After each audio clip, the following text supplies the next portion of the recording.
A 10-year-old boy has died, and just tonight his family has filed suit against Petco.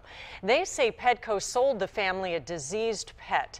Team 10 troubleshooter Kristen Severance talked to the devastated family about their loss and the change that they hope Petco makes.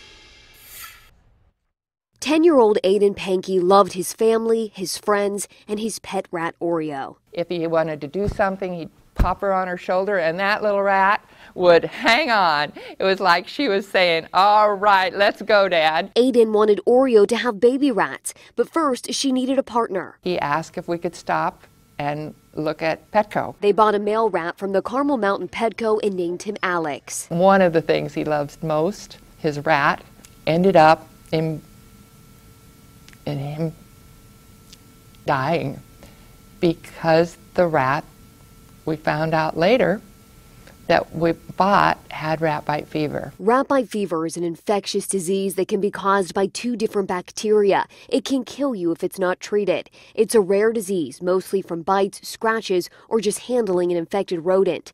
Aiden became sick on a Monday, 2 weeks after they bought Alex. He was weak and had the chills. The doctor thought he just had the flu. He died the next day. We didn't know why for actually a couple months. The medical examiner sent the male rat to the CDC. It came back positive for rat bite fever. I had never heard or knew anyone that got a disease from an animal they bought at a pet store. The Petco in Carmel Mountain said it gets their rats from Barney's Pets, a large animal wholesaler in Chino, California. I called the breeder to see if they test for rat bite fever, but they would not answer my question. Aiden's family filed a lawsuit claiming various causes of action for strict liability and negligence, alleging that Petco sold them a diseased rat that killed their son. Clearly, there were not sufficient safety procedures in place at Petco when they sold this rat. Researchers from one of the largest labs in the country told Team 10 a breeder would have to test 8 rats to be 95% certain a colony of 100 rats or more doesn't have the disease.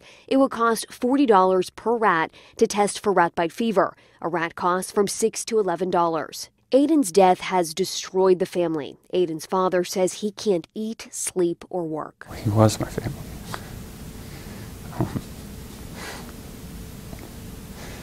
I'm probably down 30 or 35 pounds since then. Because I don't even get hungry. The family wants Petco to make sure no rats with rat bite fever end up in their store, in homes like the Pankeys, and in little hands like Aiden's. Sounds bad, but I want it back. Now, we reached out to Petco, who told us this was the first they'd heard of the issue, and they really like to talk to the family before they make a comment. Heartbreaking story. Does Petco say what precautions they take before selling a rat? So they sent me all of these papers, and you actually have to sign a paper before you buy a rat. There's also this caution statement. It includes a description of rat bite fever. Petco also told me that they rely on their vendors to perform certain tests. All right. Thank you, Kristen. You're welcome.